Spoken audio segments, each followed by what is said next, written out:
दोस्तों, आज की कहानी आपका दिल छू लेगी। गरीबी। पुराने साधारण कपड़े पहने एक महिला ने एक फैंसी रेस्टोरेंट में प्रवेश किया। सभी ग्राहक उसे पहले से वहां जो बैठे हुए थे उसे तिरस्कार की दृष्टि से देखते हैं। वह महिला फटी पुरानी ड्रेस पहने हुए थी और देखने में गरीब लग रही थी। परिचारिका यानी होस्टेस तुरंत उसके पास दौड़ी और दोस्तों उसने यहाँ तक अपनी घृणा को छुपाने की कोशिश भी नहीं की और बोली, मैडम आप शायद गलत जगह चली आई हैं। वह बस इतना चाहती थी कि जल्दी से इस बिन बुलाए मेहमान से छुटकारा मिल जाए। महिला ने घबराते हुए उसकी ओर देखा और पूछा कि क्या यह ताज भोजनालय है। दोस्तों, उस डाइनिंग हॉल में मौजूद लोग कानाफूसी करने लगे और उनमें से कुछ तो ठहाके लगाने लगे। परिचारिका ने दयनीय दृष्टि से महिला की ओर देखा और बोली, आप सही कह रही हो, यह है तो, पर आप क्या चाहती हो मैडम? तुरंत व्यवस्थापक को बुलाओ। असंतुष्ट ग्राहकों में से एक चिल्लाया, मैंने यहाँ पहले से एक टेबल इसलिए नहीं बुक करवाई कि कोई भिखारी मुझे खाते हुए देखे। महिला ने अपना सिर नीचे कर लिया और धीरे से बोली, मैं ज्यादा समय नहीं लूंगी बेटा, मेरा केवल एक अनुरोध है कि आप इस तरफ आइए।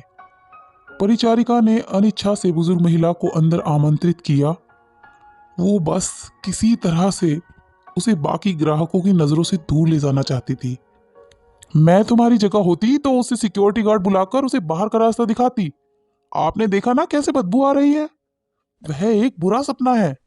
ये सब लोग बोलकर वहां बैठे लोगों ने अपनी भावनाओं को बिल्कुल छुपाया नहीं। महिला मिठाइयों के शोकेस में गई और काफी देर तक उसे देखती रही। वेटर उसे देखकर हंस रहे हैं। वे कह रहे थे, अगर वह यहाँ मुफ्त में खाने की उम्मीद करती है तो उसे कुछ नहीं मिलने वाला। ऐसा लगता था कि महिला ने उनकी बातों पर ध्यान ही नहीं दिया।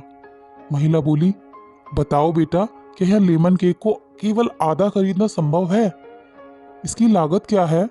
मेरे पास 10-10 की 17 नोट हैं। उसने अपने हाथों में कुछ मुड़े तुड़े पुराने नोट दिखाते हुए पूछा। वेटर्स ने बड़ी मुश्किल से अपनी हंसी रोकी। मैडम, मुझे नहीं लगता कि आपके पास इस केक के एक टुकड़े के लिए भी पर्याप्त पैसे हैं। यह केवल केक नहीं है बल्कि हमारे महाराज शेफ द्वारा बनाया गया कला का काम है। इसके अलावा हम इसे आधे में नहीं बेचते। गरीब महिला शर्मसार हो गई।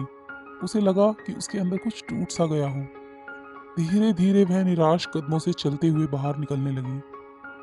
अचानक उसे रेस्टोरेंट के कोने में से अपनी पत्नी के बगल में बैठे सैन्य वर्दी पहने एक व्यक्ति ने बुलाया, मैडम कृपया यहाँ आओ, आप बहुत निराश लग रही हैं, कुछ हुआ है?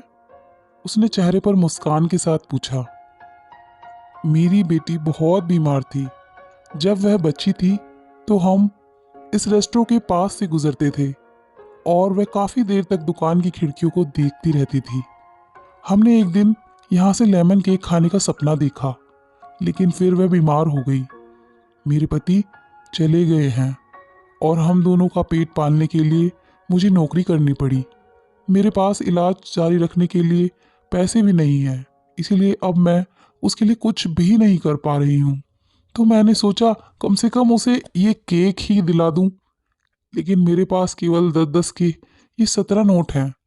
इतना कहते हुए उसकी आंखों से आंसू बह निकले। अब बिना किसी हिचकिचाहट के फौजी ने वेटर को बुलाया और उसे अपने खर्च पर महिला के लिए एक पूरा लेमन केक पैक करने को कहा। उन्होंने महिला से कहा, आज 17 साल हो गए हैं जब हमने अपने बेटे लक्ष्य को खोया था। एक कार दुर्घटना में उसकी मृत्यु हो गई थी। मैं और मेरी पत्नी कुछ नहीं कर पाए, हालांकि वह एक डॉक्टर है। आपके पास 17 नोट हैं और मेरा बेटा 17 साल का था। यह ऊपर वाले का इशारा नहीं तो और क्या है? फौजी की पत्नी ने गरीब महिला को अपनी बिजनेस कार्ड दिया और बेटी के इलाज में मदद करने का वादा किया। जब वेटर महिला के लिए लेमन केक लेकर आया तो महिला के चेहरे पर एक कृतज्ञ मुस्कान आ गई। उसने फौजी और उसकी पत्नी को धन्यवाद दिया और वहां से चली गई। इस घटना के बाद रेस्टोरेंट में सब खामोश हो गए थे। सभी को उस फौजी ने एहसास दिला दिया था कि पैसों से भले ही महिला गरीब थी, लेकिन वहां बैठे सभी लोग विचारों से और दिल से गरीब थे, सिवाय फौजी के और उसकी दंपति के। अब वहां किसी को भी हंसने का मन नहीं कर रहा था। दोस्तों, अगर हम इतने सक्षम हैं कि किसी भी व्यक्ति की किसी भी तरह की मदद कर सके, तो हमें आगे बढ़कर जरूर हर किसी की मदद करनी चाहिए। व्यक्ति पैसे से नहीं, अपने कर्मों और विचारों से महान बनता है। यही असली व्यक्तित्व है।